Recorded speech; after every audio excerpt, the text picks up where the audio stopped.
ఇప్పుడు మనం హైదరాబాద్లోని నాచారం పోలీస్ స్టేషన్ ప్రాంతంలో ఉన్నాము. అమాయకులను ఆసరాగా చేసుకొని కోట్లాది రూపాయలను ఈజీగా డబ్బు సంపాదించాలనేటువంటి తలంపుతోటి ఓ మాయా లేడీ నిరుద్యోగులను మోసం చేసేందుకు పక్కా ప్లాన్ వేసింది. దాంతో ఆ నిరుద్యోగులు దిక్కుతోచక నాచారం పోలీస్ స్టేషన్ ఆశ్రయించినటువంటి సంఘటన జరిగింది. దానికి సంబంధించినటువంటి విజువల్స్ ఇక్కడ మనకు కనబడుతున్నాయి. పాపం ఎంతో కష్టపడి పైసా డబ్బు చేసి పోగు చేసుకొని 4 రూపాయలు సంపాదించుకొని ఉద్యోగం సంపాదించుకున్నటువంటి ఆలోచనతోటి ఉన్నటువంటి వారిని ఎరగా కొంతమందిని వేసి వీరిని ఈజీగా వాళ్ళను బుట్టలో వేసుకున్నటువంటి సంఘటన. ఇప్పటి వరకు సుమారుగా ఈ మాయా లేడీ చేతిలో సుమారుగా 11 మంది బాధితులు ఉన్నట్టుగా తెలుస్తుంది. ఆమె ఉంటుంది నాచారంలోని రాఘవేంద్ర నగర్ లోపల ఉంటున్నటువంటి పరిస్థితి. అయితే ఈ విషయాన్ని గత కొద్ది రోజులుగా కొన్ని నెలల పాటు ఆమె ఇంటి చుట్టూ తిరిగి డబ్బులు ఇవ్వమని వాళ్ళు ప్రాధేయపడినా కూడా ఇవ్వకుండా వాళ్ళని తాసారం చేస్తూ ఏం చేసుకుంటామని చెప్పేసి తిరిగి బెదిరించినటువంటి సంఘటనలు కనబడుతున్నాయి. దీంతో విసిగి వేచారినటువంటి ఆ బాధితులు ఇప్పుడు పోలీస్ స్టేషన్కి వచ్చారు. ఒకసారి వారి మాటల్లోనే విందాం. అసలు ఏం జరిగింది అనేది చెప్పండి. అసలు ఏం జరిగింది, ఎట్లా మోసపోయింది? మాకు ఇప్పుడు 2 సంవత్సరాలు అవుతుంది సార్. డబ్బులు ఇచ్చి 2 సంవత్సరాలు అవుతుంది. తిరిగి వస్తాను సార్. ఉద్యోగం లేదు, డబ్బులు లేవు సార్. మాది స్టేషన్ కనుపూర్ సార్. అక్కంచెలు ఇక్కడికి రావాలంటే రోజుకు 1500 రూపాయలు సార్. నేను అట్టి పండ్ల బండి రోడ్డు మీద అమ్ముకుంటా సార్. కాళ్ళు కూడా మొక్కినా సార్, 10 సార్ల కాళ్ళు మొక్కినా సార్. డబ్బులు ఈ నాయనకి అమ్మ అని అంటే ఏం చెప్తావో చేసుకోపో, నేను ఎవరిని చెప్పుకుంటావో చెప్పుకో నువ్వు అని అంటే లాస్ట్ పోలీస్ స్టేషన్ కూడా వచ్చినాం సార్. ఇప్పుడు పోలీస్ స్టేషన్కి వచ్చి ఇప్పుడు కాంప్లైంట్ ఇస్తానని వచ్చినాం సార్. ఇప్పుడు మీరు ఎన్ని లక్షలు ఇచ్చారు ఆమెకి? 6,60,000 ఇచ్చిన సార్. అంటే మిమ్మల్ని ఏ రకంగా నమ్మించి మోసం చేసింది? కరెంట్లో ఉద్యోగం ఇస్తానన్నారు సార్ మా అబ్బాయికి సార్. ఇస్తానని చెప్పి 6,60,000 తీసుకున్నారు సార్. ఆ తర్వాత ఏమన్నది? ఉద్యోగం వస్తుందని అంటాంది. ఉద్యోగం వద్దమ్మా, మాకు అసలే వద్దు, నీ ఉద్యోగం వద్దు, ఏమవద్దు, మా డబ్బులు మాకు అని కాళ్ళు పట్టుకున్నా సార్. నేను వాళ్ళ ఇంట్లో వాళ్ళ కొడుకున్నాడు, వాళ్ళ అందరి ముందట కాళ్ళు మొక్కినా కానీ డబ్బులు దానికి కనికారం వస్తలేదు. రేపిస్తా మాపిస్తా ఓ 10 కాగితాలు రాసి ఇచ్చింది సార్. చెక్కు కూడా వేసి ఇచ్చింది సార్ మాకు. అయితే ఇప్పుడు ఉద్యోగం రావాలంటే ఎన్నో పరీక్షలు రాసి ప్రభుత్వం ద్వారా ఒక గుర్తింపు పొందిన సంస్థల నుంచి పరీక్షలు రాసి దాంట్లో ఉత్తీర్ణత సాధించిన తర్వాతనే ఉద్యోగాలు వచ్చేటువంటి పరిస్థితి. మరి అలాంటి టైంలో అలాంటి దాంట్లో మీరు ఏ రకంగా ఆమెను ఈజీగా నమ్మినారు? అట్లా కూడా అడిగిన సార్. ఉద్యోగం ఎట్లా వస్తుంది మరి, చదువుకుంటేనే ఉద్యోగం అవుతుందంటే లేదు, నేను అట్లా పెద్ద ఆఫీసర్ను, మొత్తం నా చేతుల మీదనే ఉన్నది, ఇది నేనే ఉద్యోగం ఇప్పిస్తాను, నేను మీరు రాసుడు గీసుడు ఏమీ అవసరం లేదు అని చెప్తే అట్లా నమ్మినాం సార్. ఒరిజినల్ పేపర్ కూడా చూపెట్టింది సార్, పేర్ల లిస్ట్ కూడా తెచ్చి చూపెట్టింది. అవి కూడా ఉన్నాయి సార్ మా దగ్గర. అంటే ఇప్పుడు ఇట్లాంటి తప్పుడు ధృవపత్రాలు చూపించేసి ఈజీగా నమ్మించి మోసం చేసే వాళ్ళని మీరు క్రాస్ వెరిఫికేషన్ చేయవలసిన బాధ్యత ఉంది. ఎందుకంటే రూపాయి మీరు పోగు చేసి వాళ్ళకి ఇస్తున్నటువంటి పరిస్థితి కదా. మరి అంత ఈజీగా ఎట్లా నమ్మగలిగినారు సార్? ఆ పత్రం చూపెట్టింది సార్. 10 రోజులకే డ్యూటీ ఎక్కాలంటే అప్పు తెచ్చిన సార్. 5,50,000 అప్పు తెచ్చి ఆ అప్పు పత్రం కూడా చూపెట్టిన. అప్పులు ఇచ్చిన వాళ్ళని కూడా తీసుకొని వచ్చిన వాళ్ళ ఇంటికి. వాళ్ళు రానంటే వాళ్ళకు 5,000 రూపాయలు ఇచ్చి వాళ్ళ కాలు మొక్కి తీసుకొని వచ్చిన. వీళ్ళే నాకు అప్పు ఇచ్చినారు అని వాళ్ళ పత్రం వాళ్ళది కూడా చూపెట్టిన. మేమే ఇచ్చినామని కూడా చూపెట్టినారు. అంటే కూడా దానికి కనకారం లేదు, ఇత్తలేదు సార్ డబ్బులు. ఇప్పుడు ఈ విషయం మీద నాచారం పోలీసులకు ఫిర్యాదు చేశారా? ఏమంటున్నారు? ఇప్పుడు చేసినాం సార్. ఇప్పుడే చేస్తా అన్నారు సార్. 3 రోజుల కంచెలు తిరిగినాం సార్. ఇప్పుడు చేస్తా అన్నారు. అంటారు కానీ వస్తలేదు. నిన్న ఒక లాయర్ని పంపించింది, ఇవాళ పట్టుకొస్తా అన్నది ఆ లాయరు. మళ్ళీ ఇలా ఫోన్ చేస్తే మా సార్ను తోలుతా అన్నాడు. ఆ సార్ లేదు, ఆమె లేదు, ఎవరు లేదు సార్. ఓకే, మళ్ళీ ఇలాగే ఇంకో బాధితురాలు ఉన్నారు, చూద్దాము. రండమ్మా, చెప్పండి అసలు ఏం జరిగింది, మీరు ఎట్లా మోసపోయినరు, ఎన్ని లక్షల డబ్బులు ఇచ్చారు? 10 లక్షలు అడిగింది సార్. 10 లక్షలు అడిగింది. మాకు మీ పిల్లగానికి జీతం వస్తుంది, మీ పిల్లగానికి 35-45 జీతం సార్లు ఉంటుంది, మంచిగా ఉండొచ్చు అని ఒక్కరోజు అడిగి తీయలే. 3 నెలలు ఫోన్ చేసింది. ఆడు సాజన్ గాడి ఫ్రాడ్ బాడుకోలు అజగాడని 10 మంది ఉన్నారు. వాళ్ళు అంజలు కూడా ఉన్నారు, వాళ్ళు గీత అది అని కాదమ్మా. ఇప్పుడు ఉద్యోగం, గవర్నమెంట్ ఉద్యోగం రావాలంటే పరీక్షలు రాయాలి, దానికి నోటిఫికేషన్ ఉంటుంది, ఒక పద్ధతి ఒక అనేది ఉంటుంది. కానీ అంత ఈజీగా మీరు ఎలా నమ్మినరు? వాళ్ళు అందరికైతే బ్యాడ్లకు వాళ్ళ జీతాలని మీకు ఇస్తా అన్నది లంజి. అర్థమైందా నేను చెప్పేది? ఆంధ్రప్రదేశ్ అలాగైంది, తెలంగాణ విడిపోయింది కదా, ఆ కొలువులని మీకు ఇస్తా అని చేసింది లంజి. అది ఇప్పుడు తెలంగాణ ఆంధ్ర విడిపోయి కూడా 14 సంవత్సరాలు అవుతుంది. మాకు 15 లక్షలు, 11 లక్షలు, 15 లక్షలు తింటారు లంజ. ఎకరాలు కొనుక్కొని పెట్టుకుందంట ఆస్తి. ఆ బాడుకాళ్ళు కొడుకులు కూడా అట్లనే తల్లిని బాగా మీరు ఎన్ని లక్షల రూపాయలు ఇచ్చారు?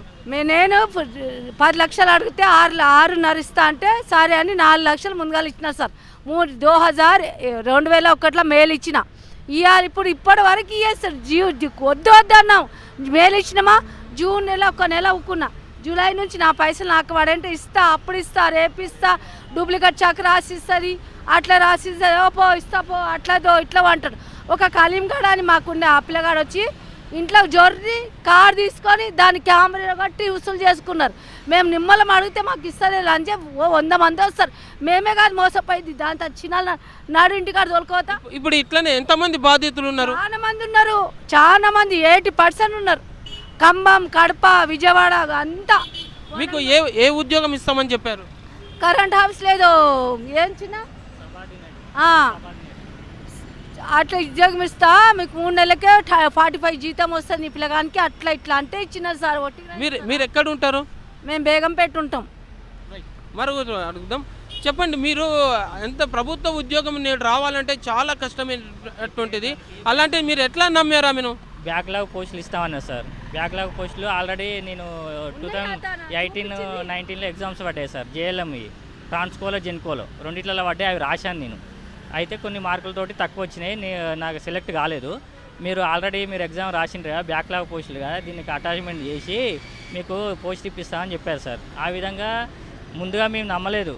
ఇట్లా 3-4 నెలలు తిప్పి ఫోన్లు చేసి మాట్లాడి దగ్గరికి పిలుచుకొని ఇట్లా బాగుంటుంది, అట్లా బాగుంటుంది, మీకంటే ముందు ఇచ్చిన వాళ్ళ లిస్టు ఉంది, లిస్టులో అందరి పేర్లు పెట్టింది, ఒరిజినల్ స్టాంప్స్ ఇవి, CMT సిగ్నేచర్లు ఇవన్నీ అని చూపెట్టింది సార్. దాని తర్వాత మిగతా వాళ్ళ దానికంటే ముందు వచ్చినాయి అపాయింట్మెంట్ ఆర్డర్లు కూడా స్టాంపులతో సహా వాళ్ళ పేరు మీద ఉన్నాయని చూపెట్టారు. ఇది వచ్చేసి వాళ్ళది అపాయింట్మెంట్ ఆర్డరు, మీకు కూడా ఈ విధంగా వస్తుంది, మీరు ఇది వస్తే మీకు అందులో డేట్తో సహా ఎప్పుడు జాయిన్ కావాలని చెప్పి ఉంటుంది. అందులో ఆ రోజు మీరు వెళ్ళి జాయిన్ కావాలి.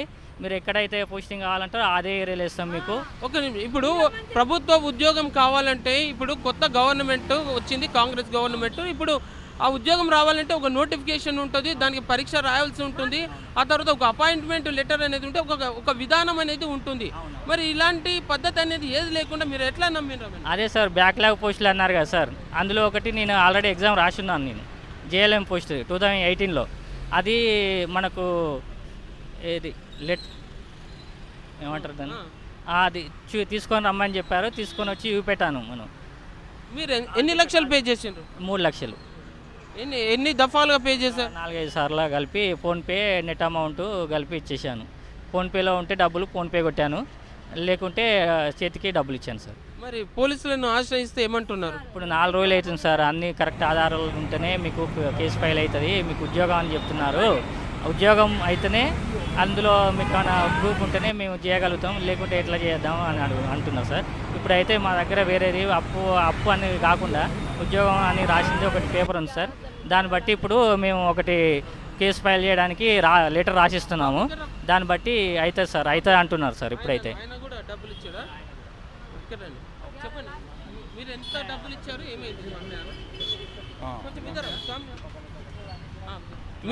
ఎంత డబ్బు ఇచ్చారు? కితనే పైసే దియే? 11,50,000 ఇచ్చాను సార్. అదే ఉద్యోగాలు ఇప్పిస్తా అని చెప్పేసి మోసం చేసింది. ఫేక్ అపాయింట్మెంట్ లెటర్ చూపించి డబ్బులు తీసుకొని ఇట్లా మాయమాటలు చెప్పేసి. అంటే ఆమె అంత ఈజీగా ఎట్లా నమ్మిరు మీరు? ఇట్లా అపాయింట్మెంట్ లెటర్ చూపించింది, వేరే వాళ్ళకి ఇచ్చినామని చెప్పేసి వాళ్ళవి కూడా చూపించి అమౌంట్ తీసుకున్నా సార్. అంటే యాక్చువల్గా అయితే ప్రభుత్వ ఉద్యోగం అంటే దానికి పద్ధతి అనేది ఉంటుంది. ఇవన్నీ ఏం లేకుండా ఈజీగా ఉద్యోగం ఇస్తానంటే నమ్మడమేనా? ఇప్పుడు 1 నెల రోజుల నుంచి మనం న్యూస్లో చూస్తున్నాం కదా సార్, ఇట్లా జాయిన్ అయిన వాళ్ళు అందరి పట్టుకొని చెప్పేసి అలా తీసుకుంటున్నారు, వాళ్ళందరూ దొరికిరు కదా సార్. అప్పుడు మాకు కూడా ఇలాగే చూపించి ఇలా మోసం చేసింది సార్. పోలీసులు ఏమంటున్నారు ఈ విషయం మీద? పోలీసులు ఏమంటున్నారు, అదే న్యాయం చేస్తా అంటున్నారు. కానీ 3 రోజుల నుంచి ఇలాగే తిప్పుతున్నారు. ఆమె ఫోన్ లిఫ్ట్ చేయట్లేదు. చేసిన తర్వాత కూడా ఒక 10 నిమిషాలు ఆగు, గంట ఆగు, 2 గంటలు ఆగు అని చెప్పేసి ఇలాగే చేస్తుంది సార్. రావట్లేదు, 3 రోజుల నుంచి రావట్లేదు సార్. ఏమన్నారు ఇవాళ? ఏమన్నారు ఇప్పుడే లెటర్ తీసుకున్నారు సార్. తీసుకొని రేపు గెలిపిస్తామని చెప్పేసి అంటున్నారు. సో ఇది పరిస్థితి. ఇప్పుడు హైదరాబాద్లోని నాచారం ప్రాంతంలో ఉన్నటువంటి ఓ లేడీ ఆ లేడీ మాయా లేడీ అనేది కూడా చెప్పొచ్చు. ఇంతవరకు సుమారుగా 11 మంది బాధితులు ఇప్పుడు తెర మీదికి వస్తున్నారు. ఇంకా చాలామంది బాధితులు ఉన్నారు.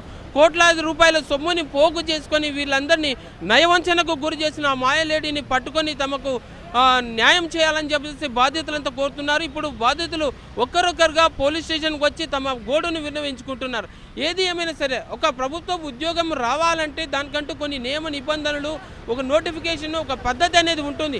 వీటన్నిటిని విస్మరించి కూడాను బాధితులు ఈ రకంగా ఇలాంటి మాయా లేడీల బారిన పడి, మోసగాళ్ళ బారిన పడి తమ విలువైనటువంటి డబ్బును, సమయాన్ని అంతా వృధా చేసుకొని నట్టేట మునిగిపోతున్నటువంటి సంఘటనలు ఈ మధ్య చాలా వరకు వింటున్నాం. కాబట్టి ఇప్పటికైనా ప్రజలు మేలుకొని నిరుద్యోగులందరూ ప్రభుత్వ పరంగా వస్తున్నటువంటి నోటిఫికేషన్లను దృష్టిలో పెట్టుకుని ఆ విధానాలను ఖచ్చితంగా తెలుసుకొని మాత్రమే ఆ వ్యక్తులకు డబ్బులు ఇచ్చేటువంటి ప్రసక్తి అనేది ఎక్కడ ఉండదు. కాబట్టి ఇటువంటి దుర్మార్గుల మీద, నయవంచకుల మీద పోలీసులు కఠిన చర్యలు తీసుకోవాల్సిన అవసరం ఎంతైనా ఉంది. కెమెరామ్యాన్ కృష్ణతో కీర్తి శ్రీనివాస్, హైదరాబాద్.